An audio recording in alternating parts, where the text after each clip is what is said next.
All right, ladies, gentlemen, gamers, welcome back. Welcome back to another thought video where I will describe some of my thoughts. So, in my ever expansive and exhausting quest of questioning things to try and understand why and where we are in this godforsaken earth, I kind of came up with this thought. Humans are a more advanced version of animals, mostly because of our brain and how we evolved. But what does our brain allow us to do exactly? So this is going to kind of be all over the place, as most of my videos are. But I'm just going to put that out there because I'm used to it, which is, ironically enough, another topic in this video. So, there's going to be two thoughts here about how everything living, at least, does things. Number one is through instinct, which I've already talked about before on the channel. Instinct is kind of just there. You can't really control it. You have no say in if you have it, what it is. It's kind of just your natural reaction, right? Instinct can also be thought of natural, right? And the second thing, which we will talk about, is cognition. And when I say cognition, I mean experiencing, understanding, learning, reacting, and comprehending, and basically just moving forward, right? Changing. So, what spawned this line and train of thought, you might wonder? And I'm gonna be honest, cookie sharks. Cookie sharks made me think of this whole fucking scenario that I'm about to put forth here. This whole thought idea, this whole process, right?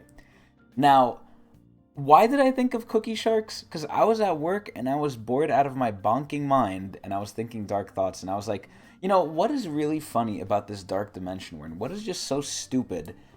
And I remembered this story that I heard. Now, this, as far as I could tell from the little research I did, because I'm, full-time working and I'm poor, so I don't have much time, as far as I know, this is true. So, basically, the story goes, in history, cookie cutter sharks terrorized our Navy by biting holes in submarines. First of all, I don't even know how the fuck they can do this, but apparently they can. They were biting holes through steel, or, whatever metal it was. I'm assuming it was steel. I don't know. And they were biting through underwater connection cables. They were basically biting through everything man-made that we put in the ocean. And for a long fucking time, people did not know who or what was even doing this. Some of us believed it was a new experimental weapon from the Navy of an enemy or something. We didn't know. This happened I forgot exactly when, and again, I'm too busy to search it up. But it happened in the 1900s when subs were around. So I'm assuming 50s, at least 50s and onward. Who knows? Maybe Cold War era. I think it's Cold War era, actually. But what ended up happening was these cookie sharks were terrorizing us, right? And we couldn't figure out that it was them. We were like, what the fuck is doing this? It has to be some new breakthrough that the enemy has that they're using on us, right? Turns out after a while, we figured out that it was the cookie shark just being a fucking asshole. Now, this made me think of something, right? Obviously, it made me laugh because, who would think the cookie cutter shark could do this, right? But it also made me think of our reaction and the cookie cutter shark's reaction. Now, obviously, now we don't have that issue. I don't know how we solved it. I don't really care. But I know we solved it because the cookie cutter shark isn't sinking our subs, right? And it's not biting our wires. We have cross-Atlantic communication. Also, we have satellites now, so maybe that's the fact. But regardless, we don't need to know. Because it brings me to the topic of if we reacted to this, right? If we figured out cookie cutter sharks were doing this and we didn't make a technological innovation of how to solve this, the main way as humans we would have solved this was by beating the cookie cutter sharks over the fucking head, right? So how long, I started to think, would be, how long would the cookie cutter shark take to figure out that if it attacks our stuff, our ships, our wires and stuff, that it would get targeted and it would get beaten? Because this actually does happen in nature, right? In nature, animals over time do learn to avoid things. The whole big example of this is look at scarecrows. Now, obviously, we go into the complicated topic of different animals have different intelligences, but I'm sort of taking it as that just speeds up or slows down this process, and animals eventually ingrain it into their instinct to not mess with certain things, right? Because of their experiences, because of learning, because of getting beaten over the head. So, again, the main example of this that I've basically known about is scarecrows, right? Scarecrows keep away crows. Obviously, the name, scarecrow. How do they do that? Because back in the day, and this is another example too of holding a stick. If you hold a stick and you go out on a farm and you hold a stick, the birds will instinctively, the scarecrows rather, will instinctively run away from you. Do you know why? Because over time they would be, eating the corn, eating the crops and stuff. And farmers would come out with their fucking shotguns and they would fucking shoot the shit out of them. So eventually it became a learned process that these scarecrows, if they see anything that's relatively long, relatively skinny, it sounds like I'm talking about a penis, but I'm not. They see anything relatively long, relatively skinny in a human's hands or a human looking object's hands, they are going to fly because they think they're going to get shot without even knowing, right? Without even experiencing it. It's been ingrained in them. It's their instinct now. So I think at a certain point it becomes instinct, right? But to become instinct, it still has to be learned, which is basically what we're talking about. Now, obviously, I don't think the cookie cutter shark verbally communicate with each other.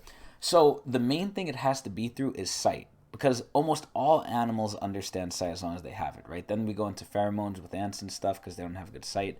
But regardless, most of the animals that I'm going to be applying this to have sight, right? It made me question at that point, does the cookie cutter shark, recognize death or what it even sees, right?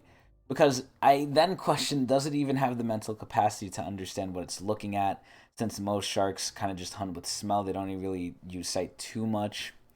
Because in my mind, right, if they see a shape that roughly resembles any sort of food they eat, like a seal or something, they'll give it a test bite because they don't know what it is, and that's how a lot of surfers get got, because they look like seals.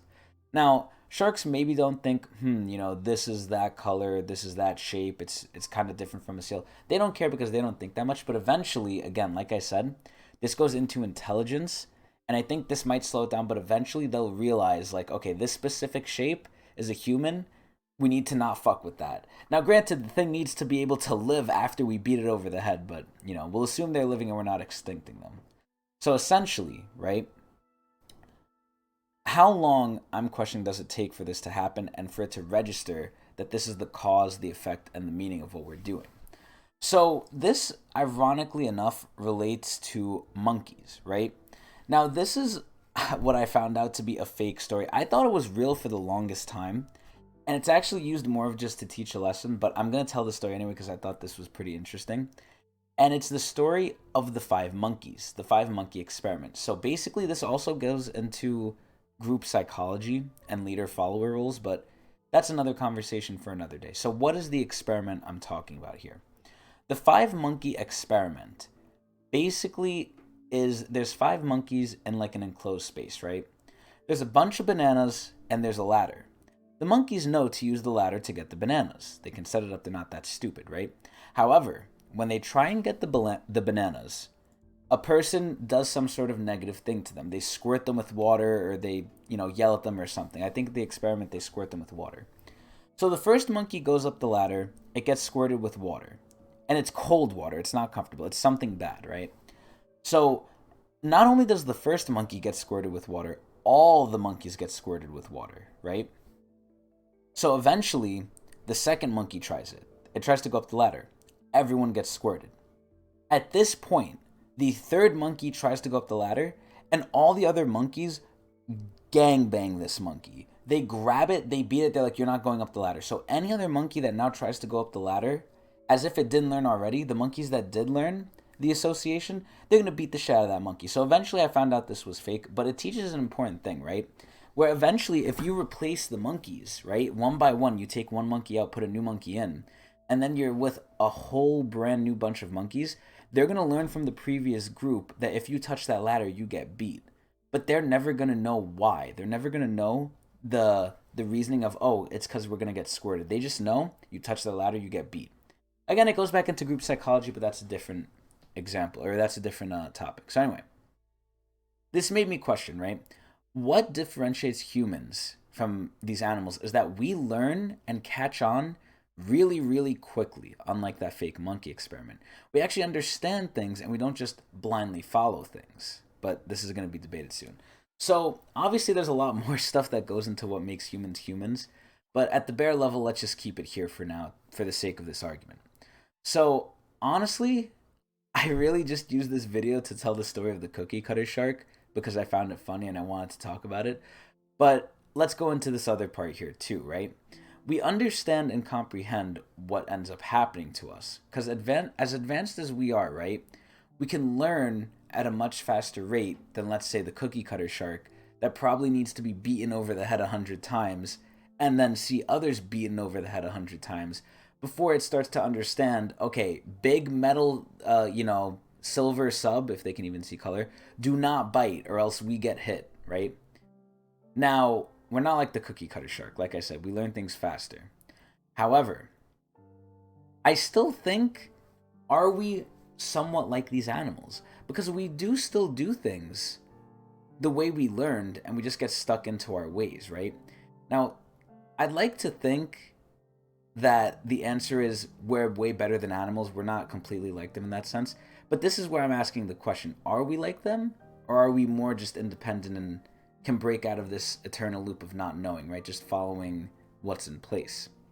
So with how advanced things have gone in society, right? Over such a very small amount of time, because the technology trend of how things advanced is a exponential graph, right? Even though things have advanced so quickly in so many ways, in so many sectors of society, right? A lot of things for the majority of us, at least, for me in the city, in New York, this godforsaken place, has not really changed, right? The last major change that almost all of us went through was working from home, which, let's be real, we could have done that a lot sooner, but it wasn't until COVID literally forced us to do it that we realized, wait a minute, we could do this, even though we could have done it for a long time with our technology, right?